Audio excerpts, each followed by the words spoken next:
Hey everybody, welcome back. I love this area. That's Donner Lake down below me. You can kind of see it right there. It'd be easier this way, right there. Just passed over Donner Summit. If you're not familiar with the history of the Donner Party and Donner Summit and all that stuff, you should look it up. It's pretty brutal what people went through back in the day, you know, trying to get west, trying to get out to what they considered their dreamland and their dream life. And a lot of them paid for it with their lives. So, you know, I've done a bunch of videos about the Mormon church, and I don't want it to all be that. It's funny because those are the ones that get the most views, but they're also the ones where I get quite a few comments like, why do you keep talking about this? Well, because people watch it, including me. I have watched quite a few videos from people that have left the church or are thinking about leaving the church, or, you know, are happy with being in the church but don't like certain things that are happening. So I guess maybe this video might be another one. It wasn't going to be, but all of a sudden something popped in my head. I'm not going to give names, but I have a couple of people in my life that are in the church and are quite devout, but are not happy with certain things in the church. One of these people specifically, it's about, you know, the men have so much power in the Mormon church. They used to say it even when I was in the church. It's like, well, the woman has the priesthood and this and that through the man, their husband. You know, I don't think that works for most people. I think most people think that's a cop-out, including me. I used to think it back in the day. You know, one thing I have a hard time reconciling is churches that say this is the truth, this is the only way, and then over time they change. They change their rules, they change what's considered bad, what's considered a sin, what's considered rule breaking. You know, just a quick for instance, and this is not a big deal, but, you know, back when I was in it, even Coke was considered a no-no. I mean, leaders would tell us you can't drink Coca-Cola, Pepsi, Dr. Pepper, Mountain Dew, anything with caffeine in it was just considered a no-no. And we were told that consistently. It didn't stop us, especially as kids. I loved Coke, I still do. Coca-Cola, let's get that clear. The soda. But, you know, I've noticed since I've left, you know, I'm a huge BYU football fan and basketball, but specifically college football. I love college football. I've kind of given up on most professional sports. I was a huge NBA fan when Karl Malone and John Stockton were there. I've kind of lost interest. The NFL, I was a huge fan. I watched every day, every Sunday, all day, and I watched the Monday night games and the Thursday night games. But when they started kneeling and bringing politics into my entertainment, I was out, and I haven't gone back. College football is getting a little perverted too, kind of a sidebar, but it's becoming pretty professional. Anyway, my point was, I notice a lot of these players on our team now, they have long hair, you know, just would not have fit the honor code back when I was at BYU. And so I asked my son-in-law, who is in the church, and he says, yeah, they've relaxed that quite a bit. I think they still have the beard ban, beard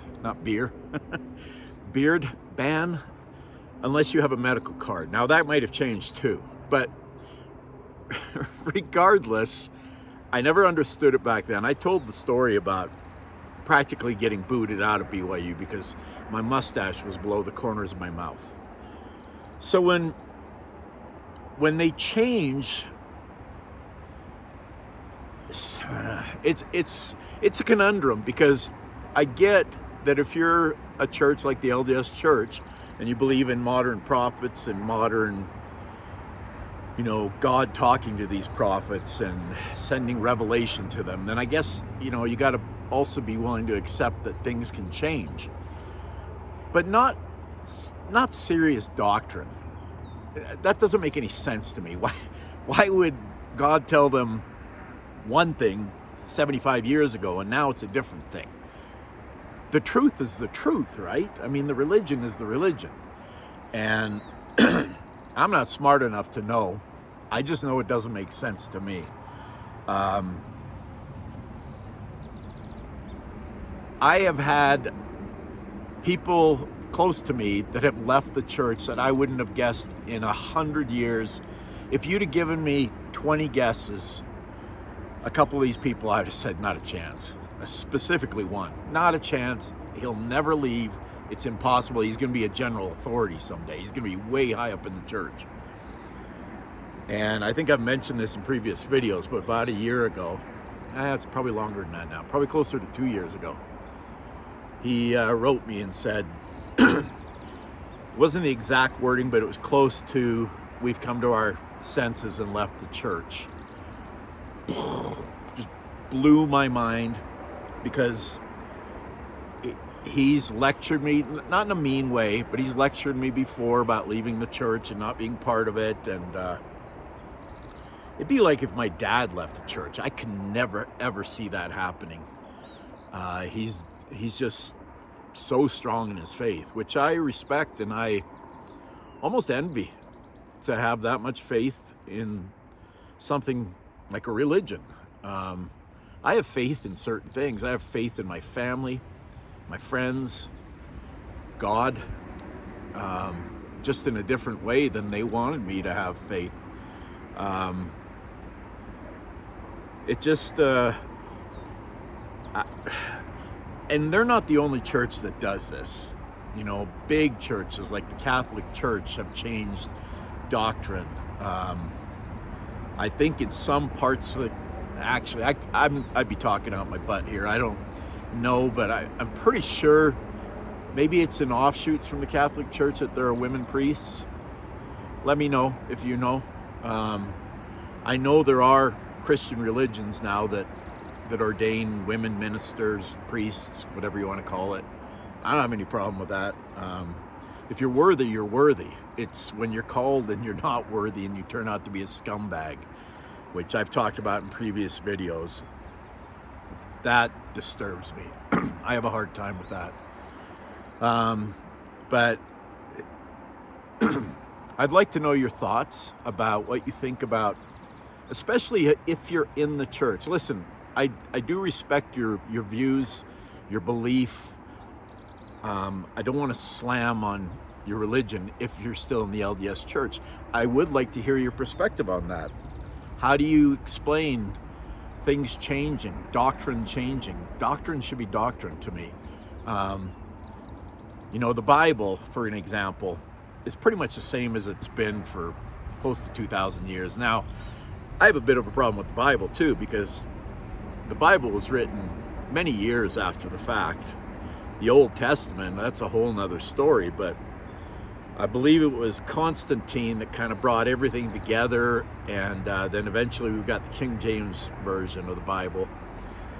But, it's been translated so many times that who knows if it actually has the full meaning or what they meant to say as it was 1,800 years ago. I just don't put a ton of faith into something that men have written, whether it's Joseph Smith or the Gospels. That doesn't mean there's not truth in some or a lot of truth in any of them. Do I know that Joseph Smith didn't write some truth? No, I don't know. How could I know? Same with the Bible. It's something I actually think about a lot. People, when I do these kinds of videos, especially LDS people. I've had several, in a very nice way, say, I hope you make your way back to the church. I don't see that ever happening, any church for that matter. I don't know, religion just doesn't do it for me. This is my religion. This is beauty. I mean, look at this. Oops, sorry. Just, it's gorgeous out here. And this is where I find peace and nature, in nature. If I'm gonna commune with God, pray, this is where I'd like to do it. I mean, I can't do this every night, obviously, but I love stopping here. It's so beautiful right now. It was almost 90 degrees down in Auburn, if you're familiar with the area. And then it started raining up top and was dropped to like 57. It's pretty nice here. It's probably close to 70 here, but just beautiful. I wanted to do the video up top where you can really see the lake, but there's too many people there. I'm too self-conscious. I'm not gonna do a video in front of a whole bunch of people. Now, I do want to start eventually interviewing some people on my channel about different things. In fact, if you're somebody who has strong opinions on some of the stuff that I talk about, whether you're LDS, ex-LDS, whatever, reach out to me. I would find it fascinating to have a conversation with different people with different perspectives. Sorry, there's these little mosquitoes and gnats. I already got bit a couple times. First mosquito bites of the season. I would love to talk to you, and maybe we could do a video, and I think that'd be really interesting. So yeah, I'm starting to get bit like crazy, so I am gonna call an end, an audible here. This video drifted into what I wasn't planning on talking about, but I'll do the other video. Maybe tomorrow as I'm driving home, pull over somewhere in the desert, get a little different landscape. But if you get a chance to get out into nature, which we do quite a bit with our friends, camping, and it's just, I don't know, there's such a connection. Part of it might be that I'm from Norway and I love the mountains and the ocean and just everything that entails. So it is Friday. I am on my way home, get home tomorrow sometime. I hope you all have a beautiful day. Thank you so much for watching. You know what? I gotta go. I'm getting eaten alive. Peace. Love.